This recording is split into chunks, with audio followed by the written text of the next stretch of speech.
Hello and welcome to the transcription explanation of this design. It was done using Loren Sherman's script, which uses dots and lines combined with these 4 different stems to make our consonants. And vowels are a bit trickier. They're smaller circles, so like these guys here. And they have different positions depending upon what vowel they are and if they're attached on one of these 4 stems. For example, O's are like beads on a string attached on a consonant stem or inside the word circle, whereas E's are on the line of the word circle. And U's are in the same position as E's but have a line going outward, so that's what this shows here as well. So A's are outside, O's are inside, E's, I's, and U's on the line of the word circle. And this is the combination of them on all possible like consonant stems. So A by itself, B, A, because this is a B stem, J, A, because this is a J stem, T, A, because this is a T stem, and a T, H, A. Anyway, and in this design, I have things set up kind of linearly and overlapping.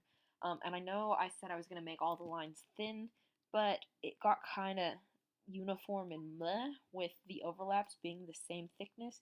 So I did go ahead and make every other word thin just to help, I think, visually make it look a bit nicer and less busy. It does something magical. I don't know. I did it.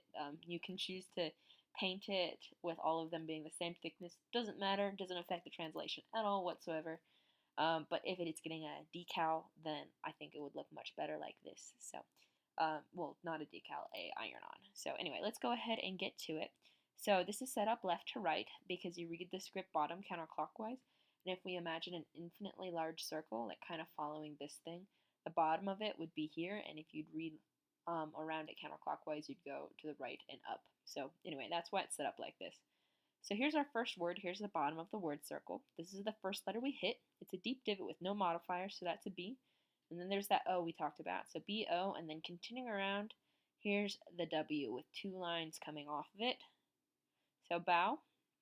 And then here's our next word.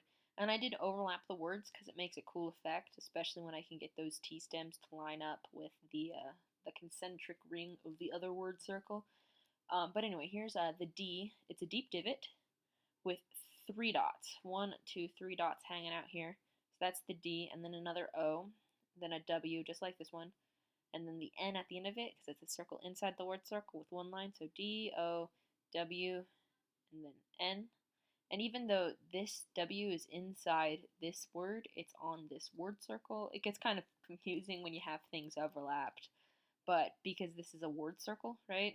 Everything that is taken out of that word circle has to go to that word.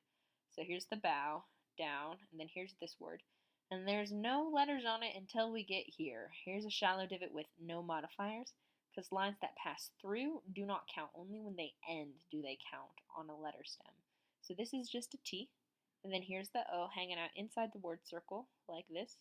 So 2, and then no more letters. And then we have this word circle here, bottom of it. It's a circle on the line of the word circle, so that's a TH. Continuing around, no letters again until we hit this E, because it's on the line of the word circle, like that.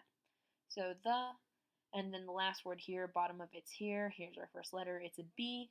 These 3 dots are on a sentence circle, so that makes them an exclamation point.